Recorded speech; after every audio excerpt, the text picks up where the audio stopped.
Hi there. If you are seeing this video, I suspect you may have long head of biceps femoris tendinopathy, which can mimic sciatic symptoms. So typically we would maybe use a band or something to stretch hamstrings, but I kind of want to be a little bit more gentle with it and a little more specific. So we've done release of biceps femoris before for other correctives where we place the ball a little further down the leg.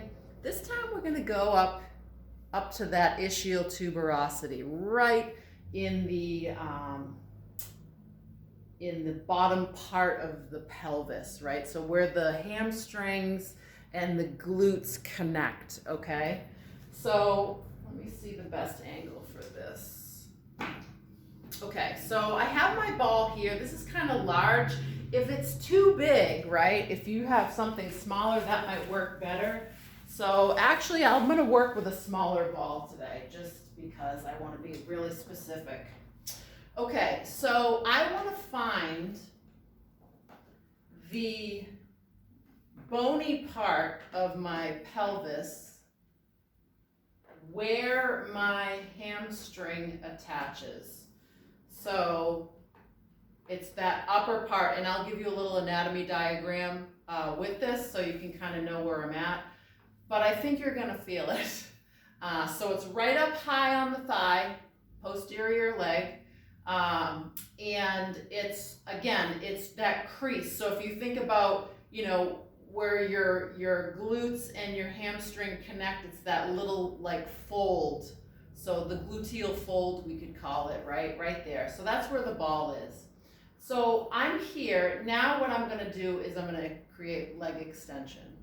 And if that's too much, just keep the leg really low, but we're still gonna create lengthening in that hamstring. So we're just really just sitting on the ball and extending the leg. So we want to create length in a very gentle way. So if I were working on you, I would, put my hand in this area and I would create a stretch with your leg, right?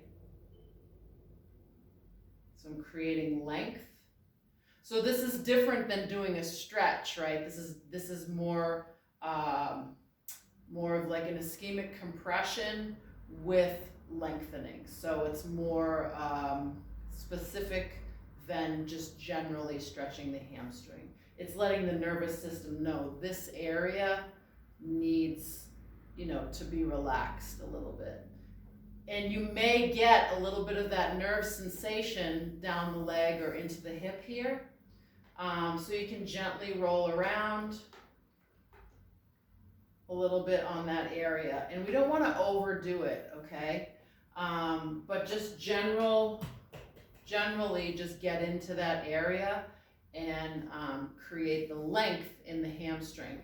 And a lot of times with people with this issue, they have an inability to extend their knee fully, right? So sometimes it's like, they can only get it, a certain amount of degrees, but when we create length, we can get more knee extension, right? And those quads can actually turn on. So a lot of times people will have a hamstring overworking for a quad muscle, right? So we always want to look at those antagonistic relationships, but when it comes to something like, sciatica pain or nerve referral pain, things like that, we don't want to forget about that biceps femoris portion right at that ischial tuberosity, because it can also work with that piriformis that we always talk about, and sometimes it's not just the piriformis, it could be piriformis and this